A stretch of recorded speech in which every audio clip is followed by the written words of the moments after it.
തിരുവനന്തപുരം ലോക്സഭാ മണ്ഡലത്തിൽ പ്രചാരണം ശക്തമാക്കി മുന്നണികൾ. ആരാധനാലയങ്ങൾ കേന്ദ്രീകരിച്ചായിരുന്നു UDF സ്ഥാനാർത്ഥി ശശി തരൂരിന്റെ ഇന്നത്തെ പ്രചാരണം. NDA സ്ഥാനാർത്ഥി രാജീവ് ചന്ദ്രശേഖറിന്റെ വരവ് തിരുവനന്തപുരത്തെ മത്സരം ശക്തമാക്കിയെന്ന് ശശി തരൂർ ജനം ടിവിയോട് പറഞ്ഞു. ചന്തു ചന്ദ്രശേഖർ തയ്യാറാക്കിയ റിപ്പോർട്ടിലേക്ക്.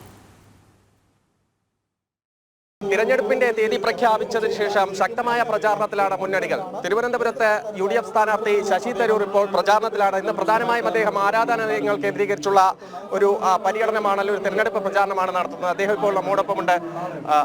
സർ, പ്രചാരണം എങ്ങനെയൊക്കെ മുന്നോട്ട് പോകുന്നു? പ്രചാരണം നന്നായി പോകുന്നുണ്ട്.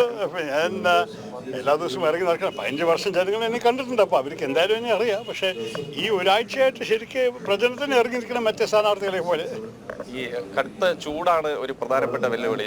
ഓരോ ദിവസവും ഇങ്ങനെ അലർട്ടുകൾ മാറി വരികയാണ്, യെല്ലോ അലർട്ട് എന്നൊക്കെ പറഞ്ഞിട്ട്. അപ്പോൾ ഈ ചൂട് ഏതെങ്കിലും തരത്തിൽ ഈ പ്രചാരണത്തെ ബാധിക്കുന്നു?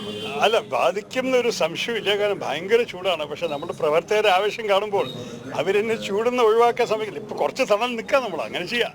പക്ഷെ അല്ലെങ്കിൽ ചൂടിന്റെ പേരിൽ പ്രവർത്തനം ചെയ്യാതിരിക്കാൻ സാധിക്കില്ല കേട്ടോ. ഈ തിരുവനന്തപുരത്ത് വളരെ ശക്തമായ മത്സരമാണ് ഇത്തവണ. രാജീവ് ചന്ദ്രശേഖറിന്റെ സ്ഥാനാർത്ഥിത്വമൊക്കെ വന്നിട്ടുണ്ട്. എങ്ങനെ നോക്കിക്കാണും? എനിക്ക് ഇതിനെക്കുറിച്ച് വലിയൊരു ഭയമൊന്നുമില്ല. ത്രികോണ മത്സരം തന്നെയാണ്. കഴിഞ്ഞ 2 തവണ BJP രണ്ടാം സ്ഥാനത്തിലെത്തി. പക്ഷേ ഈ സീറ്റ് ഞാൻ എടുത്തത് ഒരു കമ്മ്യൂണിസ്റ്റ് പാർട്ടി സ്ഥാനാർത്ഥിയാണ്. അദ്ദേഹം ഇപ്പോൾ എൻ്റെ മുമ്പിലുണ്ടായിരുന്ന MP ആണ് ഇപ്പോൾ വരുന്നത്. അതുകൊണ്ട് ഞാൻ ത്രികോണ മത്സരമായിട്ട് കാണുന്നു. സമയം കഴിഞ്ഞ് സംസാരിക്കാം.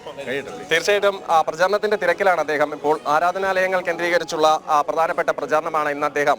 ഞായറാഴ്ച ദിവസമാണ്, അതുകൊണ്ട് പള്ളികൾ കേന്ദ്രീകരിച്ചു ഒക്കെയുള്ള പ്രചാരണത്തിലാണ്, അതിന്റെ തിരക്കിലാണ്. അതിനിടയ്ക്കാണ് നമ്മോട് സംസാരിച്ചത്. എന്തായാലും ശക്തമായ പ്രചാരണം തന്നെയാണ് തിരുവനന്തപുരത്ത് നടക്കുന്നത്. വളരെ ശക്തരായ സ്ഥാനാർത്ഥികൾ, പ്രത്യേകിച്ച് BJPയുടെ രാജീവ് ചന്ദ്രശേഖർ കൂടി തലസ്ഥാനത്ത് എത്തിയപ്പോൾ അത് ഒരു മത്സരത്തിന്റെ ഒരു ചിത്രം തന്നെ മാറിയ സാഹചര്യമുണ്ട്. തിരുവനന്തപുരത്ത് നിന്നും ഗോപു ശ്രീധരനൊപ്പം ചന്തു ചന്ദ്രശേഖർ, ജനം.